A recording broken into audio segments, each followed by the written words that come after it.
पुरी धाम में एक विधवा महिला रहती थी। नाम था लक्ष्मी। उसके पति की मृत्यु के बाद उसके पास कुछ नहीं बचा था। न घर न धन, बस एक छोटी सी झोपड़ी थी समुद्र के किनारे और एक छोटी सी रसोई।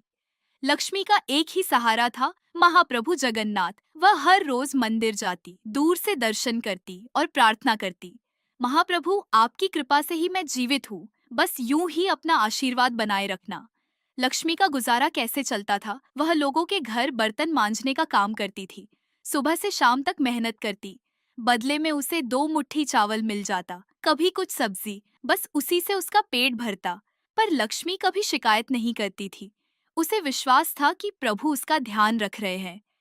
लक्ष्मी की एक आदत थी, चाहे कितनी भी भूख हो, कितनी भी थकान हो, वह पहले महाप्रभु के लिए खाना बनाती। एक छोटी सी थाली सजाती, उसमें वही साधारण चावल और दाल, पर बड़े प्रेम से बनाती।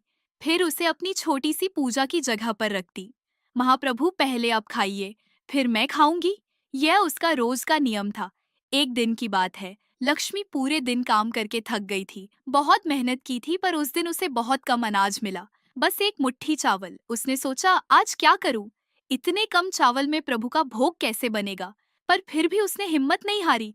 उसने वो चावल धोए, साफ किए और बड़े प्यार से पकाने लगी। जब चावल पक गए तो उसने देखा बहुत थोड़े हैं। उसने सोचा, चलो कोई बात नहीं, प्रभु को जो मिला वो दे दूंगी, फिर खुद भूखी सो जाऊंगी। उसने वो चावल एक छोटी थाली में परोसे, थोड़ा सा नमक छिड़का और प्रभु के सामने रख दिया। महाप्रभु, आज बस इतना ही है, पर प्रेम से बनाया है, स्वीकार कीजिए। लक्ष्मी बैठकर प्रार्थना करने लगी। उसकी आंखें बंद थीं, मन में प्रभु का ध्यान था। तभी उसे किसी के आने की आहट सुनाई दी। उसने आंखें खोली और क्या देखा? एक सुंदर बालक उसके घर के अंदर आ रहा है, पीतांबर पहने हुए, सिर पर मोर पंख, मुस्कुराता हुआ। लक्ष्मी समझ नहीं पाई, यह कौन है? बालक बोला, माता, मुझे बहुत भूख लगी है, क्या मुझे कुछ खाने को मिलेगा? लक्ष्मी का दिल पिघल गया। बोली, बेटा आजा, पर मेरे पास आज कुछ खास नहीं है, बस थोड़े से चावल हैं। बालक बोला, कोई बात नहीं माता, वही दे दो। लक्ष्मी ने सोचा, यह चावल तो मैंने प्रभु के लिए रखे हैं, पर यह बालक भी तो प्रभु का ही रूप है। भूखे को खिलाना भी तो प्रभु की सेवा है। उसने वो थाली बालक के सामने रख दी। बोली, बेटा यह ले। बालक ने कहा, पर माता, यह तो आपने भगवान के लिए बनाया है, मैं कैसे खाऊं? लक्ष्मी बोली, नहीं बेटा, तू भूखा है, तू खा ले, प्रभु को कोई आपत्ति नहीं होगी। बालक मुस्कुराया और बोला, ठीक है माता, पर एक शर्त है, मैं अकेला नहीं खाऊंगा, आप भी मेरे साथ खाओ। लक्ष्मी बोली, पर बेटा इतना कम है, तू खा ले, मैं बाद में कुछ देख लूंगी। बालक बोला, नहीं माता, या तो हम दोनों साथ खाएंगे या मैं नहीं खाऊंगा। लक्ष्मी हार गई। बोली, ठीक है बेटा, पर तू ज्यादा खा लेना, मैं बस 1-2 ग्रास ले लूंगी। बालक ने कहा, माता एक काम करो, तुम बैठो, आज मैं तुम्हें अपने हाथों से खिलाऊंगा। लक्ष्मी चौंक गई। बोली, नहीं बेटा, यह कैसे हो सकता है? तू छोटा बालक है, मुझे कैसे खिलाएगा?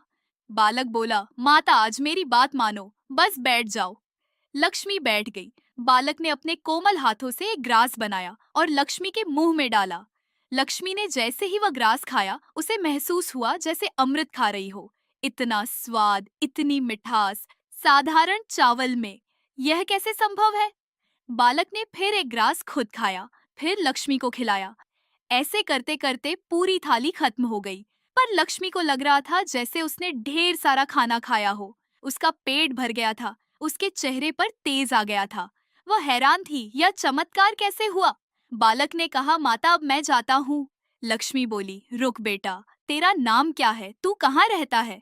बालक मुस्कुराया और बोला, माता मैं तो यही हूँ, हमेशा तुम्हारे पास।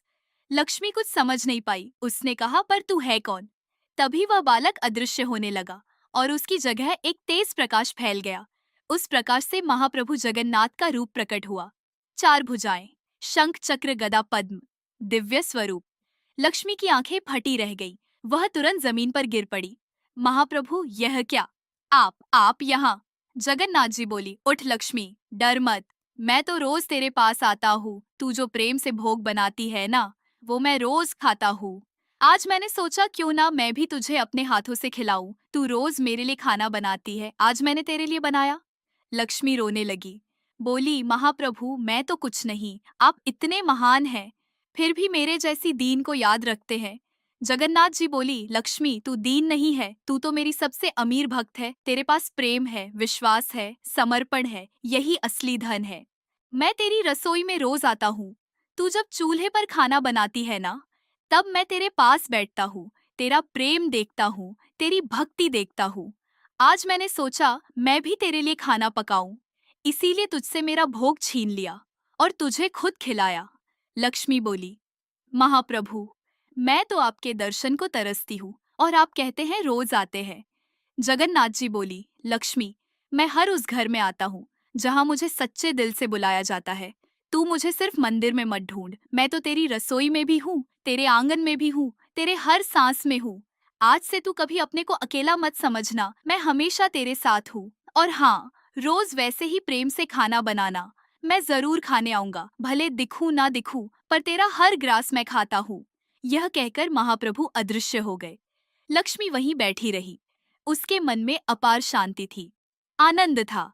उस दिन के बाद लक्ष्मी और भी समर्पित भाव से खाना बनाने लगी। उसे पता था कि महाप्रभु उसकी रसोई में आते हैं, उसके साथ खाते हैं। पुरी में यह बात फैल गई। लोग कहने लगे कि लक्ष्मी के घर में जगन्नाथ जी खुद खाना पकाते हैं। सब उसे बड़े सम्मान से देखने लगे। पर लक्ष्मी वैसी ही रही, सरल, भोली, भक्ति में लीन। महाप्रभु ने उस दिन यह सिखाया कि भगवान को महल नहीं चाहिए, उन्हें तो बस एक प्रेम भरा दिल चाहिए। एक छोटी सी रसोई में भी वे आ सकते हैं, एक गरीब विधवा के लिए भी वे खुद खाना पका सकते हैं, क्योंकि उनके लिए भक्त का प्रेम ही सब कुछ है। जय जगन्नाथ, जय जगन्नाथ।